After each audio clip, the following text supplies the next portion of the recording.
السلام عليكم ورحمة الله وبركاته. وإذا السلامي أصحابتي إذا ميل بعدونك جوجتين هاي هاي عافمادي وارا عمري دير وولاشين داقو جنبكيغن waa deeqa xina waa idin mahadcelinaa mar labaad iyo mar saddexaadba saa fiidiyoyaashayda u daawatiin لايكتي كومنتي شارك انت واي وسو بحسين ما شاء الله كومنتياشين قروحda badan waa ka wada helay dhamaantiin walaalay qaaliga waxa idin leeyahay mahadsanidin mar labaad iyo mar saddexaad amaantiin marnaba ka madaalo insha Allah oo walaashin deeqo oo mar labaad soo laabatay ma sha Allah waxa idin wada sheekada qaybteedii labaad waxaan ku joojiyay habeen hore iyadoo aan dhahayo wiilkii gabadhii isku soo laabtay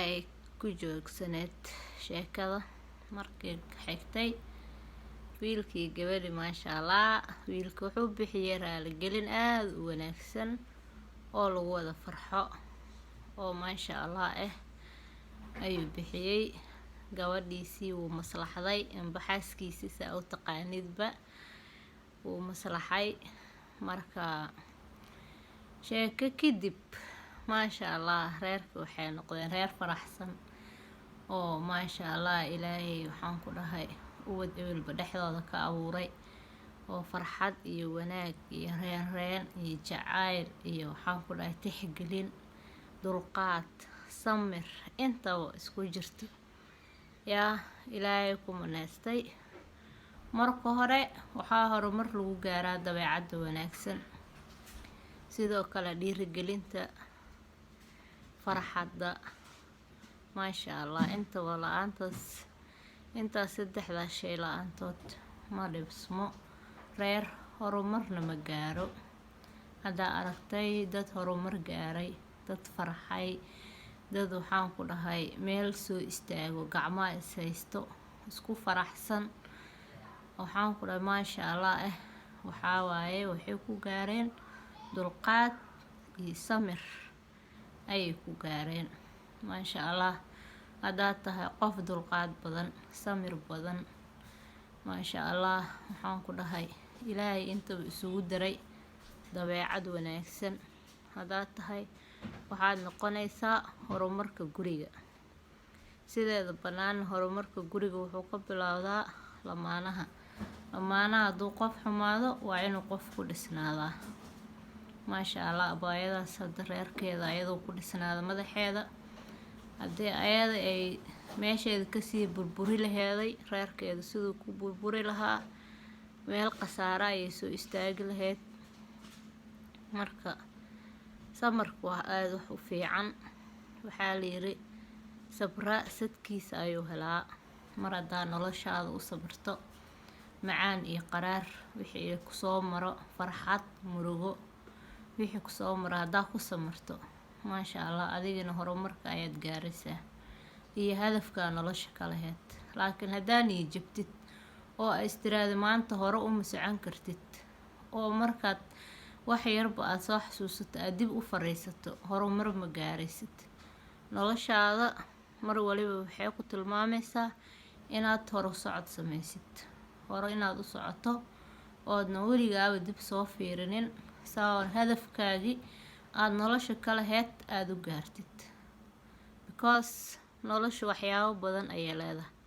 wejiyo fara badan ayay leedahay murugo fara badan ayay leedahay farxado fara badan ayay leedahay marka intaba waa inaad dulqaad u yeelataa hooyada hadday intaas u samarto way gaaraysaa hadafkii ee nolosha ka lahayd hadafkaaga ayaad gaaraysaa waxaad noqonaysaa hooyo mar walbo dhexda u xiran tahay oo wax walbo oo adag kasoo horbaxo ee u dulqaadan karto yaa mar haddaadan aadna dulqaad lahayn wax walba uma dulqaadan kartid wax walbana uma sabri kartid marka nolosha waxay ku faraysaa dulqaad iyo samir iyo daacadnimo inaad isku darsato marka walaashay qaali, waxaan leeyahay horumar wanaagsan.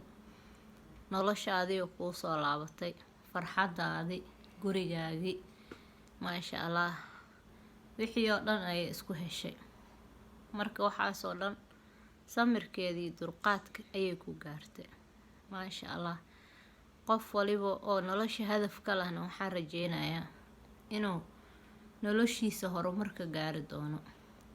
noloshana sideeda ma aha wax lagu ciyaaro, wax lagu kaftamo, wax oo maalayacni laga dhigto.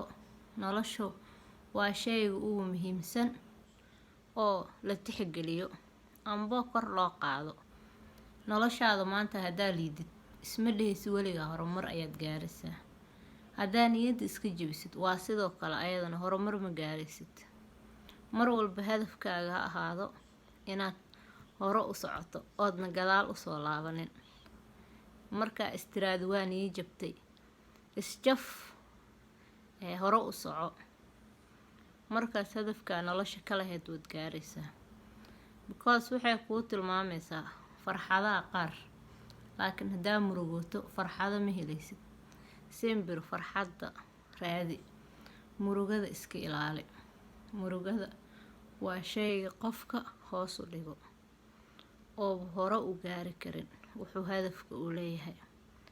niyajabkana iska ilaali, because qalbigaagu waa muraayadoo kale. muraayadda maanta wasaq hadday gaarto waa laga tirtiri karaa, laakiin hadday dhulka ku dhacdo ay kaa jabto ma soo kabmeyso. waase u jabtay. noloshan waa saas oo kale ayadana. hadday mar jabto noloshaada ay kaa burburto, ay kaa rafaado, way adag tahay saa nolol farxadla ah ku heshid. laakiin haddaa isdareensiisid inaa maanta hadafkaaga aa ka rumeyn kartid, noloshaada burburta aadan dib ugu fiirinin, oo farxad aa hore kasii wadatid, oo mar walba murugada iska ilaalisid, waa laga yaabaa inaa hadafka aa leedahay aa gaartid. laakiin walaashayda qaaligay, waxaan ku leeyahay weligaa hore u soco, ha niyo jabin. fikirkii walwalka ka dheerow, agtoodaba ka dheerow. markaa istiraadi waa fikirtay, istaag, ismashquuli, waxaada qaba rabin qabo, ismadadaali, waa iloobaysaa. laakiin haddaa fariisatid waxaa kuu istaagayo waxyaabo badan oo maskaxdaada ku jirin. wax yar haddaa keligaa meel fadhidid waxyaabo badan ayaa maskaxdaada kusoo dhacaya. marka waxaa loo baahan yahay inaa waxaas maskaxdaada ka ilaalisid siayna kaaga mashquulinin noloshaada iyo horumarkaaga, inayna kaa mashquulinin. because waxyaabaha qaar haddaa cidlo tahay, haddaa walwashid, haddaa aragtid inaa murugoonaysid, waxaa kuu keeni kara waa inaad kaligaa tahay amba aad meel fadhidid oo waxaad isku mashquulisa aaweysid. raadi waxyaabo horumarkaaga ka shaqeynaya, waxyaabo farxadaada ka shaqeynaya, ku farxad gelinaya. mar walbana farxadda iskama imaato. qofka bini aadanka hadduu qoslo waa farxad, maasha allah. hadduu qofka qoslo waa farxad. hadduu maasha allah oo isdhiirigeliyo waa farxad. qofka hadduu murugada iska ilaaliyo, ismadadaaliyo, waa farxad. laakiin haddaa intaba aada soo dhaweysatid weligaa ma farxaysid, horumar ma gaaraysid. mar waliba waxaad ahaanaysaa qofka u dambeeya. waxaan ku leeyahay saa hortaada u fiirin lahayd gadaashaada ha fiirinin. wax kusoo dhaafa intaa xasuusan lahayd weligaa ha xasuusanin. hore u sii hay ayaan ku leeyahay. waxaa kaloo iisoo haray walaalahayga qaaliga, wiilal amba gabdho, intaba. hadda gabdhaan ka hadlaayay, maasha allah. ayagana waxaan leeyahay horumarkiina ka taliya, maasha allah. guryihiina see ku dhismi lahaayeen ka taliya, farxadooda ka taliya, ubadkiina ka taliya. sidoo kale inaad farxad siisiin, inaad dhiirigelisaan, inaad gacmaha qabataan oo horumar gaarsiisaan isku daya. sideeda bannaan hooyada kaligeed wax ma weedi karto, because hooyadu horta waa tiirka guriga. tiirka guriga maanta haddee qof hore usii wada aanan lahayn ma wadi karto. Sidoo kale markaad hooyo aad tahay, aabihiina meesha inuu ka maqnaado lama rabo, because aabihii waa hadafkii nolosha asigana. Noloshaada waxaa hadaf u noqon karo lamaanahaaga. Nolosha haddaysan lamaano lahayn hore uma socon karto, waa inay gadaal u socotaa. Maanta hadduu qofku dhiirigeliyo oo hore kuu wado oo hore kuu daadihiyo, waad soconaysaa. Ilmaha yar maanta hadday dhashaan, hooyada unbaa barbaaraysa soo maahan. Hooyada unbaa hadalka barto, hooyada unbaa socodki barto, hooyada unbaa hadaaqi barto. Marka hooyadu waa macalinka guriga, aabihiina waa inuu noqdaa aabihii guriga, suu reerkiisa horumarkooda farxadooda inuu ka taliyo. Hooyada maanta hadday wax yar caajis iska dareenta, hadduu yira oo jajafow, caajiskii murugadii iyo wixii probleemka ahaa iyo u ilowsiiyey way iloobaysaa. Guriga maanta haddii hooyada bedelkeeda ay mashquusho, waa inuu aabihii taagan yahay. Hooyadii iyo aabihii ay laba garabo gurigii ka taagan noqdaan. Sideeda banaana hal far kaligeed fool ma dhaqdo. Soomaaliya ayaa hore u tiri far kaligeeda fool ma dhaqdo. Waa inay laba farood isku xiran amba laba gacmood isku xiran noqdaan. Waxaan ka wadaa laba farood isku xiran. Qofka haddii farta kaligeed ay meel u istaagto, qofkan kalena uu meel istaago, waxba ma suurtagelayaan. Ubadkiina horumar ma gaarayaan, because kaba soo qabo hooyadii ubadkeedii markay rabto inay horumar gaarsiiso, waa inay waxyaabo badan ka fikirtaa oo caqabooyin badan soo ka hor yimaadeen. Yaa noloshii guriga ka mid ah, waxyaabihii banaanka ka mid ah, waxyaabo badan oo inta lagu soo koobi karana ka mid ah. Laakiin haddayna kaligeed ahayn oo amba lamaanaheedii joogo amba ilmaheeda aabahood joogo, way hore way u socon kartaa, because nololahaasoo badan ayuu ka caawinayaa. Wuxuu ka caawinayaa nolosha guriga oo dhinaceeda ayuu taagan yahay mar walbo, oo garabkeeda ayuu taagan yahay, marnaba ma faarujinayo. Hadduu garabkeeda ka maqan yahay, hooyadaas booski loo baahnay in loo buuxiyo ayaa ka maqan. Marka waxaan leeyahay aabo walbo oo Soomaaliyeed amba hooyo walbo oo Soomaaliyeed ha isku dayaan inay ubadkooda booskooda ay u buuxiyaan.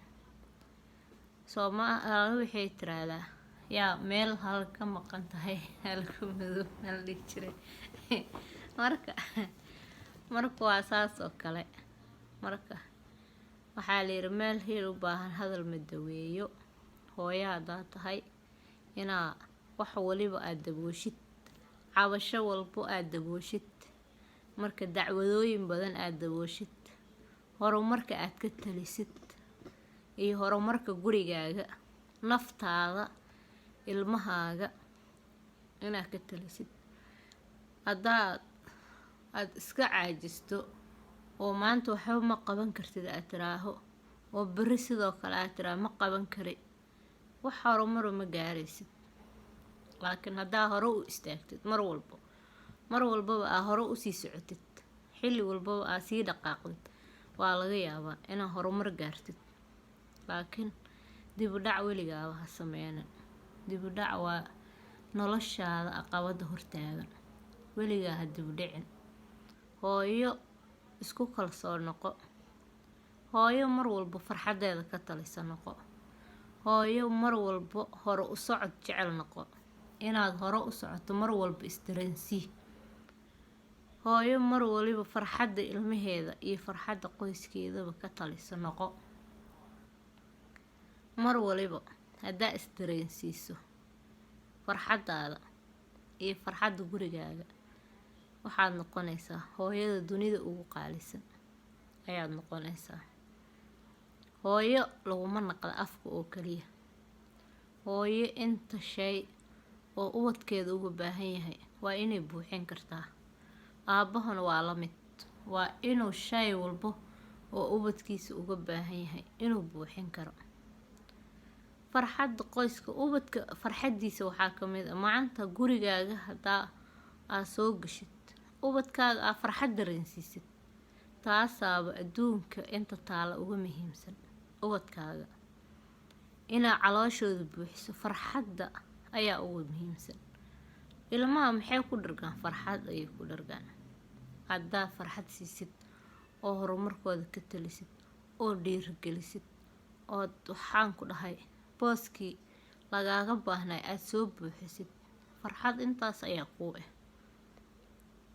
ayadana waa sidoo kale hooyada, ayadana farxadeedu waa intaas. laakiin laba weji oo kala jeedo waxba ma toosin karto. sida dulqaadka, farxadda iyo istixgelinta qoyska waa wax nolosha aad muhiim ugu ah. aad ayay muhiim ugu tahay. noloshuna waa wax qaali ah, wax la heli kara ma ahan, amba wax la iibsan kara ma ahan. farxadda waxay ku dhisantaa lamaanaha qoyska. haddaad tahay lamaane, waxaan ku dhihi lahay horumarkaaga ka tali, inaad hankaaga iyo rajadaada aad ka talisid, because waxay ku leedahay haddaad horumarkaaga aadna ka talinin qofka farxad maba helaayaba. farxad inuu helana lagama yaabo, because waxaa ah nolosha farxad la-aan ma dhaqaaqi karto. haddaa maanta aad meel aado amba aad soo haraad, haddaada biyo cabin ama aad nasan ama aad waxaan ku dhahay waxba isdareensiinin, ma dhaqaaqin kartid.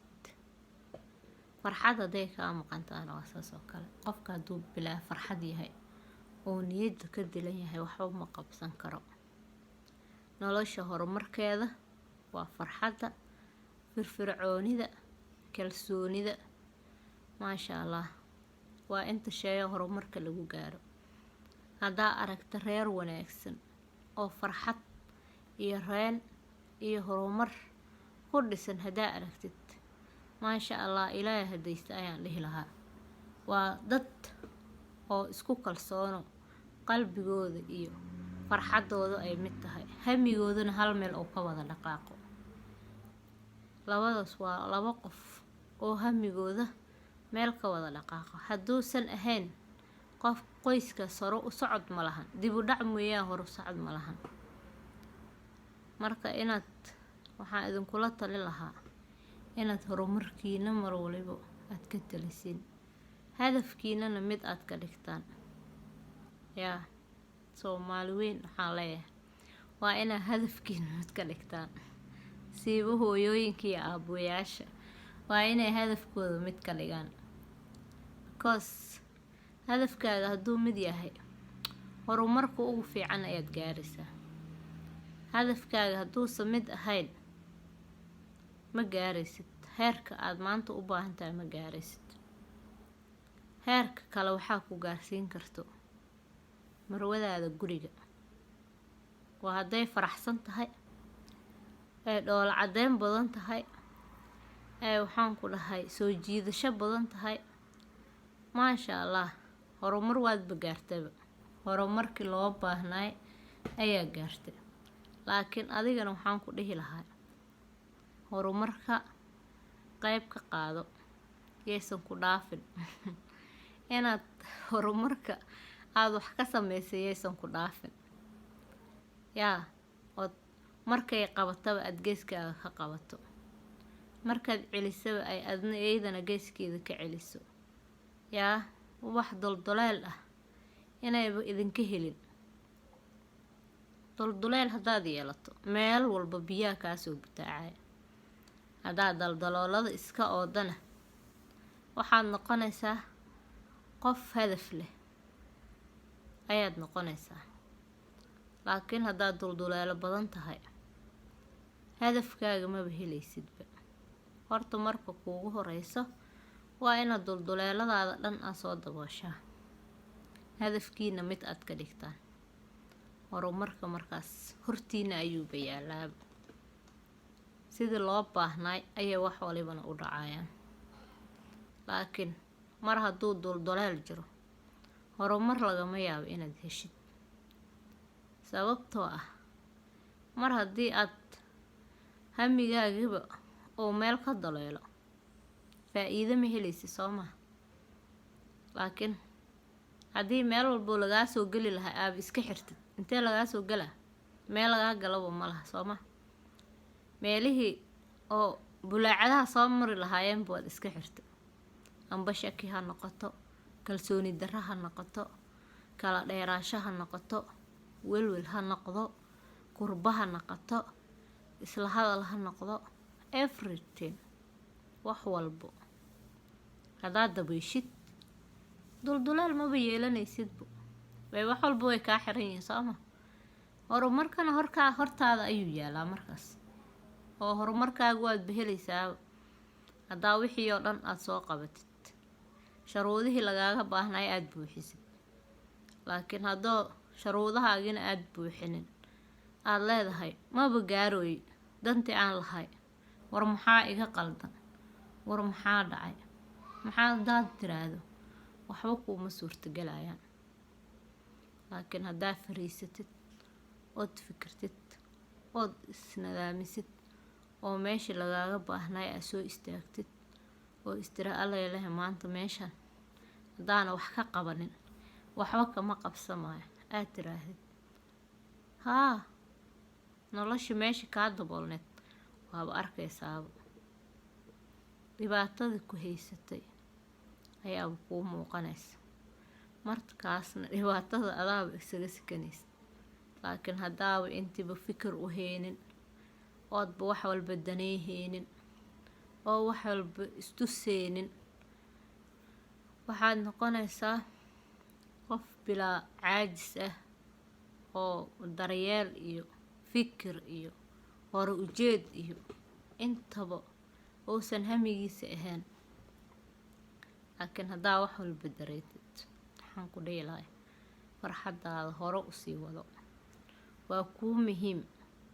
farxadaada waa kuu muhiim, yaa farxadaada waa kuu muhiim. maanta haddaad timaado meel lagaa jeceliya, beri waxaad tegaysaa meel lagaa necbiya. ninkii ka taga meel laga jecelya waxaa layiri wuxuu tagaa meel laga necbyahay. marka qoyskaaga uu kugu faraxsan yahay, shala adigoo isku faraxsana isi soo raacdeen, maasha allah, ilaahay baaba idin barbaariyey oo ubad iyo ilaahay idinka dhex beeray. farxaddii gurigaad hesheen, noloshii horumarkeediyaad hesheen. hantina maba u baahnid, haddii ilaahay owlaad ku siiya ayagaaba hanti kuu ah. hanti kale uma baahnid, owlaadaada hanti kuu ah. haddaa ayaga daryeeshid oo aan ku dhahay booskii lagaaga baahnay aada buuxisid, maanta uma baahnid wax kale. inaad meeshaas aad haq tirtid unbaa lagaa rabaa. marka walaalahayga qaaligo, inta muuqayga taqaano waxaan idin leeyahay caafimaad kheyr qabo. inta kale ay garanaynin waxaan leeyahay walaashahayga qaaliga ah, barasho wanaagsan. marka semberiba hadafkeenu waa mid ha noqdo, hadafkaagana mid ka dhig. marka sheekada ayaan idinku sii dheereeyay. marka walaashay qaali iyo walaalkay qaaliba waxaan leeyahay nolosha waxay u baahan tahay dulqaad aada u fara badan, samir ayay u baahan tahay.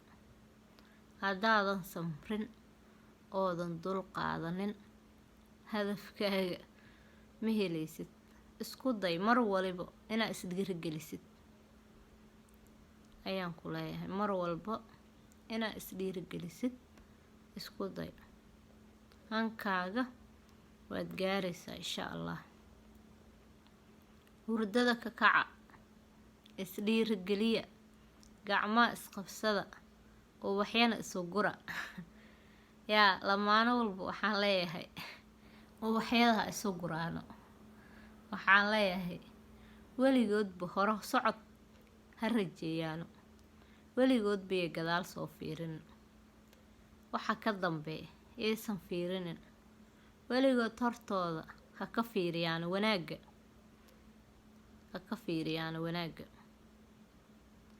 wanaagga ayuu wax walba ku dhismaa yaa mar walba haddaa isu wanaagsan tihiin ood faraxsan tihiin yaa lamaano walba oo dunida ku nool hadduu faraxsan yahay yaa hadafkooda wuxuu noqonayaa mid hore u socod leh ayuu noqonayaa mid ay weligood ayna hilmaamin ayuu noqonayaa marka walaalahayga qaaliga ahow waxaa idin leeyahay intaas iyo inka badanba inaad samaysiin mas-uuliyad adag nolosha mas-uuliyad adag waaye mar haddaad hooyo noqoto mas-uul ayaa tahay mar haddaad aabbo noqoto mas-uul ayaa tahay marka waxaa loo baahan yahay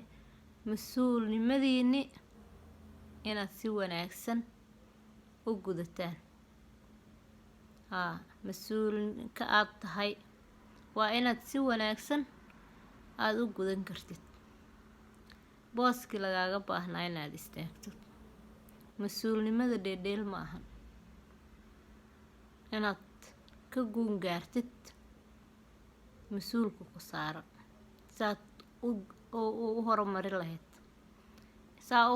lahayd waa inaad ka guungaartaa marka walaalaheeyow meel walba aad dunida ka joogtiin farxad ku noolaada caafimaad ku noolaada maasha allah ubad baari ah aad ku faraxdiin oo indhaha aad ku doogsatiin allaha idin siiyo dhammaantiina inta kasta oo Soomaali ah oo reer iyo ras leh waxaan leeyahay hore u socod wanaagsan farxad iyo guul wanaagsan ayaa idin rajeynayaa dhammaantiina oo aniga xataa aan ka mid ahay because aniga xataa hooyo ayaan ahay hooyadana waxaa loo baahan yahay inay farxad walba ay ka horumariso gurigeeda qoyskeeda iyo caruurteeda iyo saygeedaba